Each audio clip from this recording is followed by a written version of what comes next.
আসসালামু আলাইকুম। কয়েকদিন আগে ভারতে যে একটা ঘটনা ঘটছে, এই ঘটনার তীব্র নিন্দা জানাচ্ছি। আর এই ধরনের সন্ত্রাসী কর্মকাণ্ড বা জঙ্গি কর্মকাণ্ড কোনো দেশে কাম্য না, বা কোনো দেশের লোকজনই এই ধরনের কর্মকাণ্ড চায় না। আপনারা হয়তো সবাই জানেন যে কয়েকদিন আগে জম্মু কাশ্মীরে পহেরগাঁও এলাকায় একটা সন্ত্রাসী হামলায় 26 জন লোক মারা গেছে। আর এই প্রেক্ষিতে ভারতের প্রতিরক্ষা মন্ত্রী ও সেনাবাহিনীর প্রধানরা বিভিন্ন ধরনের বক্তব্য দিচ্ছে। সেই বক্তব্য সামাজিক মাধ্যমে ভাইরাল হয়ে তার প্রেক্ষিতে আবার পাকিস্তান যুদ্ধের আশঙ্কা মনে করে আপনার সীমান্ত এলাকায় তাদের দেশের সেনাবাহিনী বায়ুসেনা জড়ো হচ্ছে। ভারতও তাদের বিভিন্ন ধরনের সেনাবাহিনী বিমান বাহিনী তারাও জম্মু কাশ্মীর এলাকায় বিভিন্ন এলাকায় জড়ো হচ্ছে। কারণ ঘটনাটা যা ঘটছে আসলেই খুব দুঃখজনক।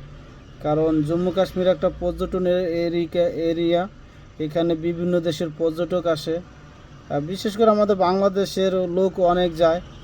আর যে ঘটনাটা ঘটছে তাতে ভারতের নিরাপত্তা বা পর্যটক নিরাপত্তার ক্ষেত্রে বিভিন্ন ধরনের প্রশ্ন উঠছে।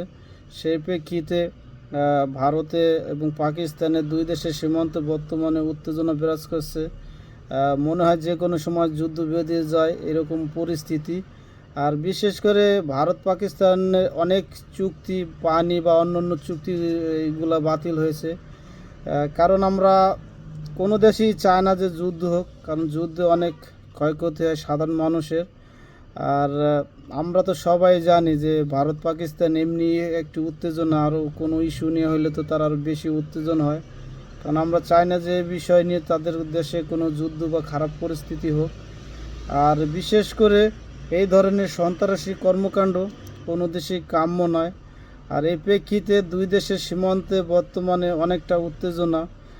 অনেকেই হয়তো ধারণা করতেছে যে কোনো সময় হয়তো যুদ্ধ বেঁধে যেতে পারে। কারণ আমরা যুদ্ধের পক্ষে না, আর যুদ্ধ যাতে না লাগে সেই দোয়াই করি। আর যে ঘটনাটা ঘটছে এই জন্য আমরা দুঃখ প্রকাশ করি। কারণ এই ধরনের ঘটনা কোনো দেশের সরকার বা কোনো রাজ্যেই এটা গ্রহণযোগ্য না। আর সন্ত্রাসী কর্মকাণ্ড তো কোনো দেশই গ্রহণযোগ্য না। তাই আজ এই পর্যন্তই। ভালো থাকবেন সবাই। আল্লাহ হাফেজ।